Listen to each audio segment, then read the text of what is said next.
Good morning. Welcome. Very good to see so many of you logged in this morning. I'm Tim Pullen. I'm the Chief Executive Officer of Cloudtech. Cloudtech is a partner with Zoho, and we're the only partner in Ireland that are certified on the HR suite of apps.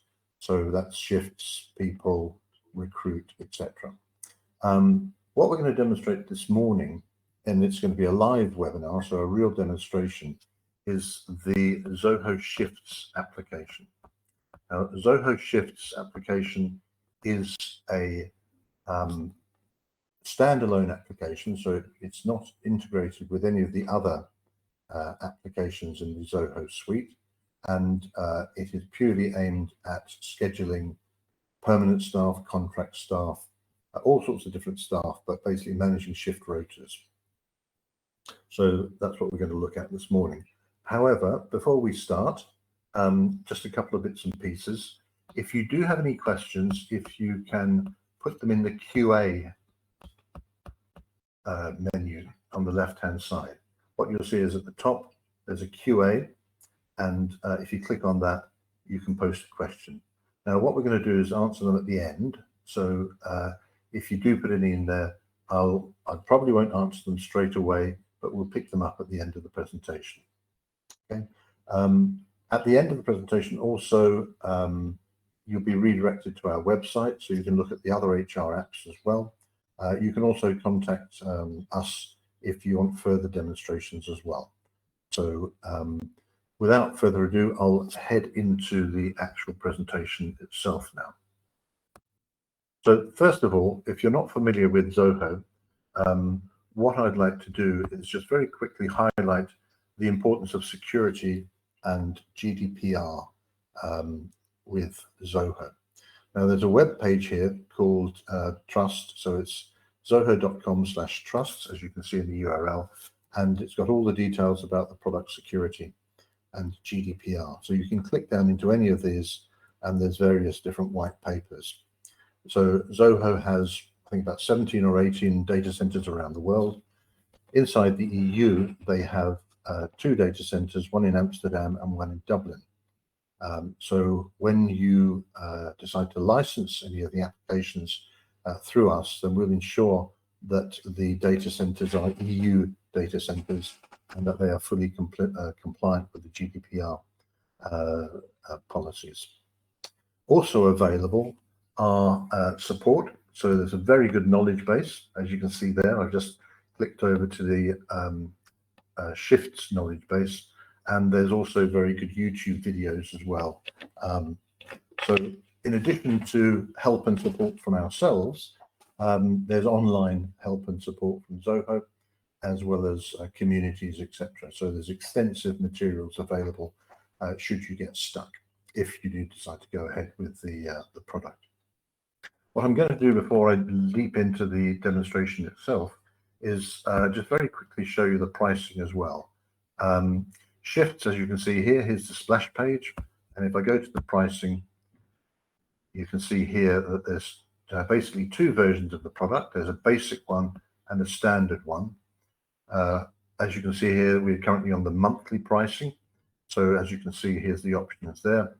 And if you go to the annual pricing, that means you get a discount. So approximately you get 2 months discount, but you have to pay in advance.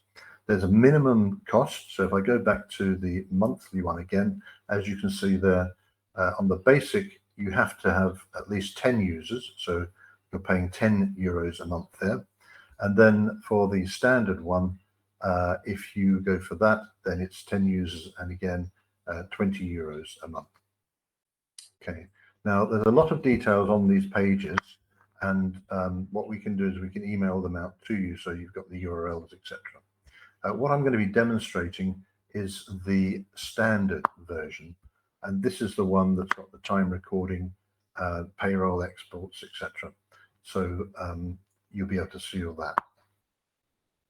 Right, so I'm going to go into Zoho Shifts first of all. As it's a cloud-based product, there's absolutely nothing to download. There are, however, browser-based versions, as well as mobile apps. So like every one of the Zoho applications, you've got the benefit of both, any browser on any machine, as well as an app, both Android, Apple, etc.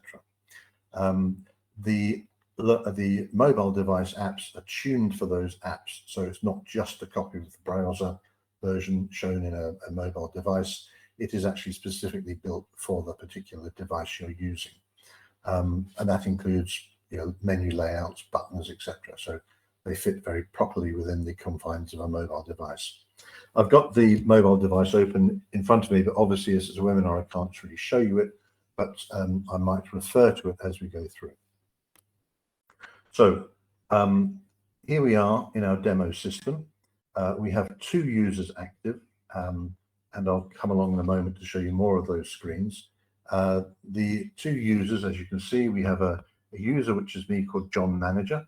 I'm also the system administrator. In other words, I'll be able to show you the behind the scenes part of the system.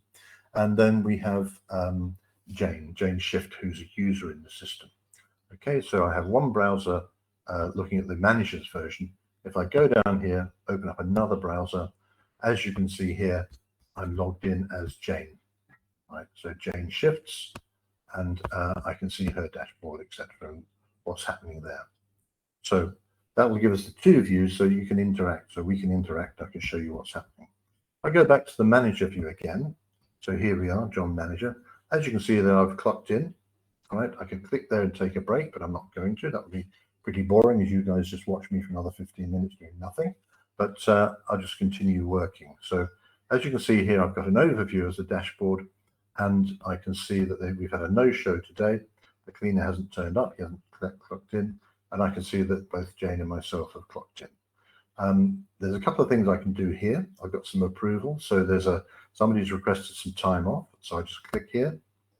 Comes up with a list of the pending requests. Now I could view all of the requests. So if I look at them all, that's going to give me a long list, but obviously the ones that have been either cancelled or been approved already, not really wanting to see them. Let's just look at the pending, and I can see that Jane, she's asked for some time off on these dates. So very simply, I click there, and I'm going to approve it. I need to add a comment. Okay, and I'm going to approve that. And that one, however, we're pretty busy on that day, and I'm just going to say very busy. Okay. So very simply, that's the dashboard. It gives me that picture of what's actually happening and the sort of things that I can do. We'll come on to the swaps and offers in a moment. That's where people want to swap shifts, etc. I can see my own shifts there, and I can see some recent time entries that have been created. And again, if I wanted to, I could drop down to them and approve them and reject them. So that's the manager dashboard. What I'll do very quickly is go into the system administration side of it. Very, very simple. When you do decide to go ahead, you can have a trial if you like, first of all, have a play around, but it's quite simple to actually go through these menus. Now, I'm not going to go through them all, but as you can see, there's no coding or anything like that.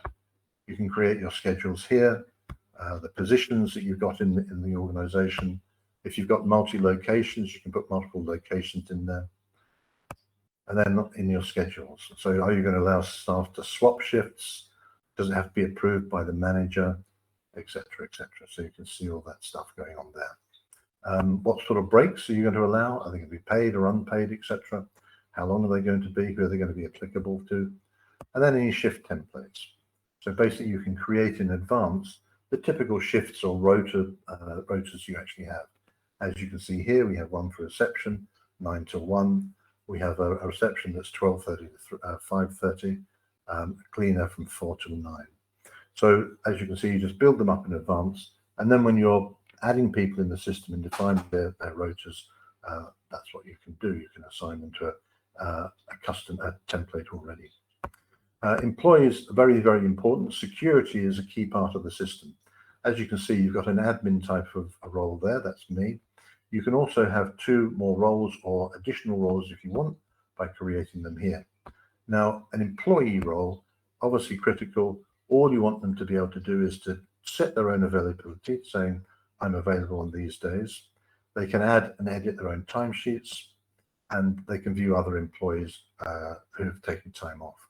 If you've got trusted employees, obviously you can change these a little bit, but I'm not going to. If you have managers in the company, so you can have a sysadmin and a manager, you can change that as well. So they can do some of this stuff, but then you can change that as well. If you don't want them to be able to do things, you can, if you don't want a manager to approve a timesheet, for instance, you just untick it. Okay. I'm going to cancel that. If you have other roles, so if you have a large shift structure or a large organization, you might want to put supervisors, junior employees, so you can create these shift levels as you want. On the skills side, this is quite important because especially for health and safety, some of the skills have expiry dates. So you put in the skills here, and if I think I got that one right, okay, let's edit it. Okay, but there should be an expiry date in there. Obviously, I've not created it correctly, but you know, like HAZAP, things like that, health and safety in kitchens, etc. They will have expiry dates, and it's important that you know when they're running out. So the skills will expire, and they'll advise you and the individual when those skills time out. With regards to taking time off, obviously you're going to enable that. You set things like how many hours in a typical working day. Now that's not a shift day, that's your working day. The sorts of time off types you might allow people: paid and unpaid leave, sick leave, maternity, paternity. You know, there's going to be a load of different annual leave types that you might put in there. Blocked days, so many companies will say, okay, you can't take holiday during these days, it's our busy period. And then obviously what holidays there are in the year, standard bank holidays, public holidays, etc. Final thing here in the setup is elements of the time clock itself. Are you going to allow them to clock in, clock out from a web browser, from a mobile device, etc.? You can track their location. So where do they check in from? Or you can allow them to only clock in when they're within, say, 100 meters of your location. So in other words, that's not people sitting at home, staying there at work, and not being at work. Okay, allow employees to clock in, clock out without a scheduled shift, which is a good one to click because obviously in an emergency, you want them to be able to come in and pick up the work quickly and clock in. As you can see, there's lots of things here that you can do, reminders, etc. So that if people you know, clock in before their shift starts, reminding them, remind them to clock out, etc. And then if people don't turn up, alert managers 20 minutes afterwards, etc. Any overtime rules you might have, so you can create your own overtime rules. And finally, the payroll side of it. So monthly, weekly, fortnightly, etc. pay periods. So you can change them. So that's the setup side of it. As you can see, quite simple, but obviously we can help you set it up. Okay. Now, what I'm going to do now is move on to looking very quickly at employees. It's like a little mini HR system. So if I look at Jane here, she's our example: first name, last name, contact details, next of kin, address, emergency contacts, etc., etc. So that's all the usual HR sort of stuff. What jobs can she do? Right, so that's also very important as well. So if we look here, she's part-time. There's no overtime rule. Her access is as an employee, but she can do a manager, reception, and a waiter. Now, this becomes important when you're talking about swaps, where people are going to be offered, okay, I want to swap a shift, but they can only swap it with somebody that can do that position. So it's important you get these correct. And then the constraints: what's the maximum amount of hours, what's the minimum, etc., that they can do in a week. Wages, what's their default, and then is there an hourly rate by position? So it might be that as a manager she gets 25 euros, for reception she gets 22, and as a waiter she gets 22 as well. So you know, that sort of stuff is important. You can have different salaries for different types of roles. Here's our skills profile. Okay. Again, same sort of thing. Effective and expiry date can go in there as well. And then any notes, any general notes you have about that. So as I said, a very simple HR system, but obviously necessary with regard to all this. So coming now on to the most important bit, which is the schedule itself. So if I go here to this button here, we have a number of options. So if I look at the full schedule, now this is the important one. As you can see, for this organization, I can see all positions, all job sites, and do it from an employee view. I can switch it on its head, change it to a position view. So here, I'm looking at it from, here are my roles, and here's who's doing them. As you can see, the bar staff, I've got Andy and Seamus. This is tomorrow. They're doing it. Same sort of thing here. You can see the kitchen assistant's got nobody at the moment, so that's clear. I've got a bit of a problem there. Okay, you can see the manager, etc., etc. So let's look into my shift point of view. If I switch it back to the employee, okay, same sort of thing here. Now you can do multiple things on a day. So if I look at Seamus down the bottom, as you can see on the 15th, he's covering reception in the morning, and then in the evening he's doing a shift in the bar. Okay, and you can also see people's availability. So Jane, for instance, is available all day on the Thursday, but hasn't been allocated anything yet. But she's not available then. You can also see on the screen little things there, and as you can see there, it says Mary Flood is yet to confirm at the shift. Okay, and what that means is the shift has been published, so she's seeing it in her own version, but at the moment she's not confirmed that she's actually going to pick it up. Now, obviously this was yesterday, but as you can see, the same applies for the future. If I look there, that's saying that she's got time off during the scheduled shift. Okay, so she's booked a day off, but she hasn't yet let us know that she can't do the evening shift in the bar. Right, so a lot of little notifications in their screen. You can see there are a total of, these are all the people. We've got 155 hours, and it's going to cost us 6,000 euros. And same thing across day by day. Now, in your own business, you'll have some idea of what those figures should be. So it gives you an idea of, are you on target? Are you off target? Is it costing you more? Is it costing you less, etc.? That's a very quick metric here. So if I wanted, or if Andy, for instance, says, okay, I can't do the Thursday anymore, I can do the Friday, I can drag and drop. Okay, now that's great and very easy to do, but then I'd need to publish it. So dragging and dropping, basically, it does like a draft version, so you can see how you are for the day. But then if I wanted to publish it, you know, it's Andy Jones, it's the evening shift, blah, blah, blah. Okay, I'd click on publish, and then I get only notify employees with the changes, or notify all employees, or don't notify. I'm going to say, yep, let Andy know that we've changed this for him. What will then happen is he'll get a notification on his screen, or in his laptop, or in his mobile device, and it's asking him to confirm it, but that's fine. Okay, so that's a very quick way of doing it. Another way of doing it would be just to click in the square. So Jane, as you can see, is free. What I do is click in there. I can either pick one of the templates. Okay, just adds it in there. Now I'm going to delete that because I'll show you the other way of doing it. So yep, delete that.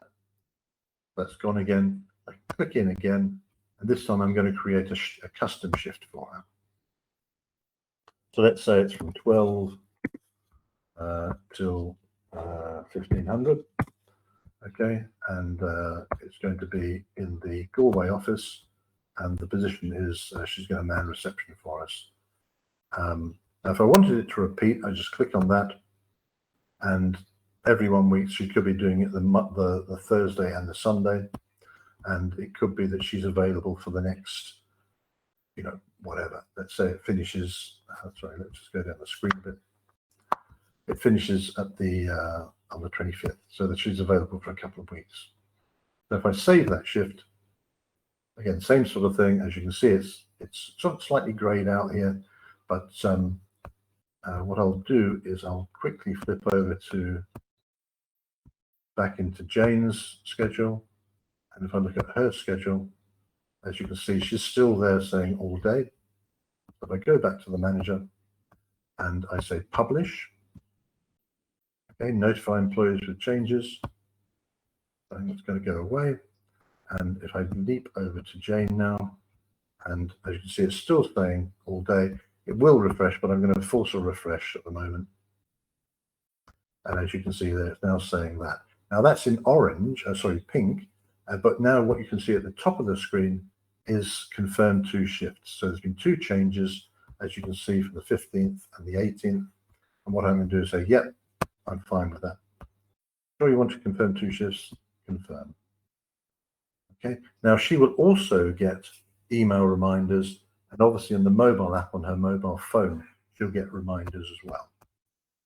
So as you can see there, the process is manager creates the draft version effectively. They then decide to publish it, and then the end user, the employee, has to confirm that shift. Now that means that the manager, and I'll go back to the manager view, they can decide exactly what their shift rota is going to look like. Now I'm doing a week view here because that's nice and clear, but as you can see, I've got do it by day, do it by week, every 2 weeks, or every month. Now, if I choose a month, you'll see the screen starts to get very busy, and it's really, really difficult to track what's happening. From a personal point of view, I prefer the week view. Okay, so it's nice and simple to use, very easy interface. And say, for instance, if I wanted to, I just wanted to check on, let's say, where am I and where's reception? I just apply that view, and it just shows me who's on reception and where I am. Okay, and I can look at the following week as well, just to make certain. So I think that's a very useful way of doing it as well. Let's go back to all positions. Same thing if you have multiple locations, you can choose different locations to view what the rotas are looking like. Okay, so we've looked at the scheduling, which is the most critical thing, but also there's this section on the swaps, offers, drops, and open shifts that are also important. As I mentioned earlier, the most important thing is that the staff involved must have the same job.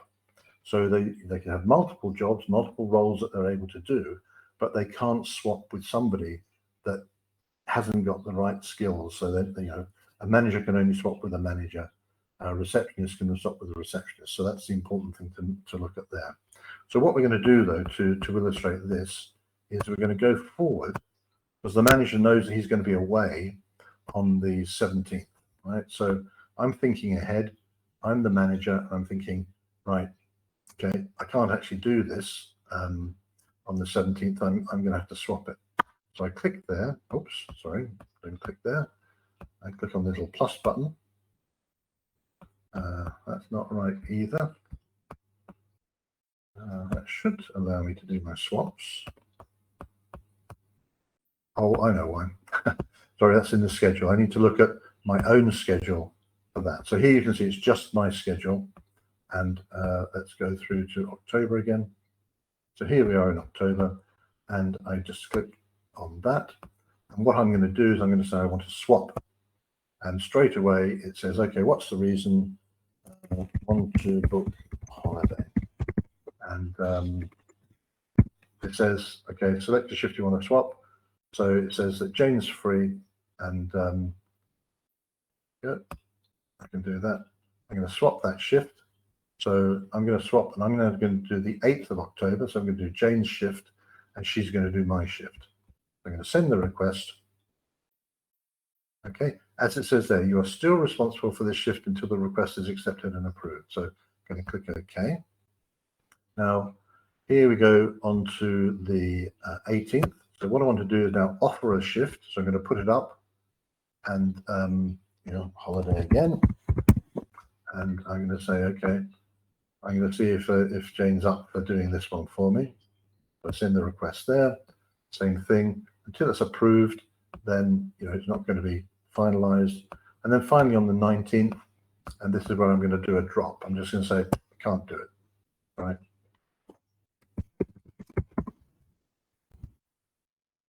Send the request. Okay. Now, if I go over to Jane's view again, what you'll be able to see is here on the schedule, and I've got requests, and as you can see here, right, that says, okay, John wants to do a swap with me. Same sort of thing here. There's an offer, but it's showing some that I was playing around with before, so it's not showing John's drop. It's just showing the swaps and offer. And if there's any open shifts that I could apply for, I could go there as well, but I'm not going to. What I am going to do, as the manager has to approve these first of all, go back to the dashboard. What you can see there is there's an approval waiting. Okay, so let me approve that. So that's okay. Effectively, obviously, I'm approving it myself. So that means his shift drop has been fine. And if I go over to Jane, if I go over to the swap, I'm going to say, yep. That's staying with that one. That should be okay. No, that's now waiting for the manager to approve. So go back to the manager screen and go back to the pending offers dashboard. As you can see there, it's come up with the one being swapped, and I can approve it now. Okay, so basically what that means is if I look back at the schedule in the manager view again, then that has now been confirmed. Okay, so as you can see there, that's gone across to Jane for work. I'm free to take my holiday. Now I could do the same with that one, but we need to crack on because we've only got a couple of minutes left of the demo. Time off, very simple. You request time off, very obvious, time off type, and whether it's all day or a partial day, what date. So let's just do the 30th, and that's going to be from 9 to 12. Okay. Fine. Obviously, that then goes to the manager for approval. Timesheets very important. So for today, for instance, obviously the first thing I'd do would be to check out. So as you can see, I'm in the system here, but if I clock out, okay, there it tells me the time I'm clocked out successfully. If I go to my timesheet, then you can see Tuesday the 13th, I had a 9 till 5 shift. I clocked in at then, clocked out then, and it's pending. So it would sit there until it gets signed off. But you can see there that Jane's also sitting there waiting for the system to approve a time off requests. Now, the final thing I'll show you before we hit the Q&A is reporting. There's quite a few reports in here so that you can see who's scheduled, so what hours are actually scheduled, who's got time booked off, the employee's availability, so what days people are available to work, the skills expiry. Again, it's only showing it by week here, but we could change it to a monthly view and it would show you all the skills that are expiring. Hours and costs, what's being scheduled, what's actual, what's the difference. So if people don't turn up, if people have worked longer, etc., you'll see the impact it has in terms of the hours, but also in terms of your costs as well. You can then look at the actual detail of the timings, etc. So this is the schedule. I can view the details, what the old value was, what the new value was. So you can see there, it's showing me that somebody's done a shift swap. Same with the timesheets. Do it by people, when they were submitted, etc. And I can view the details as well, what the old value and the new value were. And finally, the final report is the report you can run to export out all the payroll data, which you then give to your accountant, payroll bureau, or whatever. Now, you can print out the schedule. I'm aware I'm right on the 10-minute, half-hour time here. If you want to print out the schedule and have it posted in the office or whatever, you can do. You have to remember that your end users will get this. So they will see the schedule. Everything is in the mobile app or in their own browser. But if you wanted to print it, as you can see there, you can change the print settings, etc. I can just click on print. I can show different bits and pieces in there. If I click on the print, it shows you a graphical version first of all. So that's, I'm going to print it. And here you can see what it would look like on a color printer. So again, you can edit all of these things. You can show different time periods, different amount of detail on it. So what I'd like to do is thank you very much for your time and attention so far on the demo. What we'll do is we'll just quickly go to the Q&A just to see what has been asked. So let me just quickly look there. When an individual swap shifts for holidays, would they still need to request time off? That's a good question, actually. When individual swap shifts for holidays, they still request time off.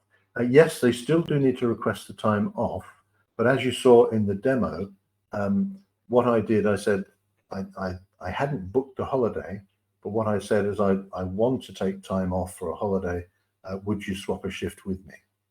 Okay, so somebody did swap, and I then booked the holiday. Just makes life easier, and the aim is to remove the onus on the manager to sort out these problems. Your shift, your people, your employees, they're all mature, intelligent people. Give them the power to sort these things out. As you see, the system's got controls in it, so they can't swap with somebody who hasn't got the skills to do the job. But if you don't want to do that, then as I've shown you, you can go into the setup and I think it's here. Nope, it's not. It was time clock, was it? Yep. It's in here somewhere. So sorry about that. It is in here that whether or not you allow people to swap shifts with the manager's permission or without the manager's permission. Yeah. So next question: do you have to be a Zoho One user? Nope. Shifts is a completely standalone application, so it's not integrated with Zoho One.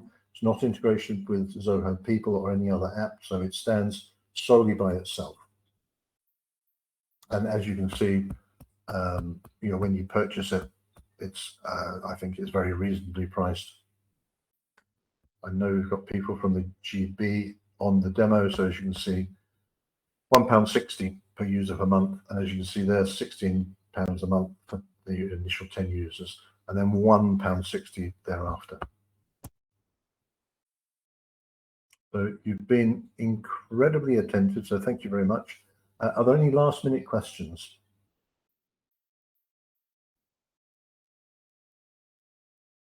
Okay, brilliant. There is a recording, and what we can do is, if you're interested in a follow-up email, we can also ping out the recording. Additionally, if you're interested, we can do individual or company one-on-ones in terms of demonstrations and some trial training, whatever you need.